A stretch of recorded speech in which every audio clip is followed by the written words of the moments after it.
Mr. Miller. In your system, how would you guard against a charismatic individual being able to mobilize the use of modern technology to raise a tremendous amount of money from individuals who think the same way he does, or she, and that then gets corruption going in that direction? Yeah, I agree that's a potential risk. It's a similar concern to the last question. I think the concern here is you have an incentive now to, in effect, play the opportunity with the people as opposed to play the opportunity with the members of Congress. And so they have a potential to be as destructive to our conception of what would be good government as members of Congress doing the wrong thing would be destructive to the conception of good government. My view is that I'm less concerned about that. It hasn't actually happened much in our history, a couple times, but it hasn't happened much.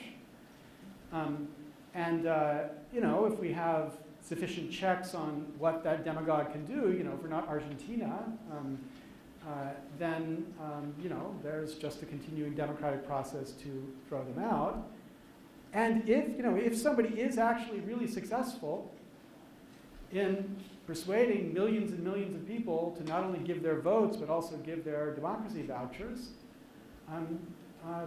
this is the sort of reward that we're supposed to praise within a democracy. That's what democracy is about. Now, it's not a guarantee that the democracy is going to produce the right answer. I don't have anything to guarantee that.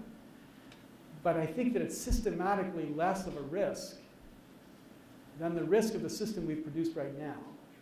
Because the system we've produced right now, I think it's, the first point that I make, I think is like the most important point, which is just tell me the context where our government is capable of making a sensible decision today.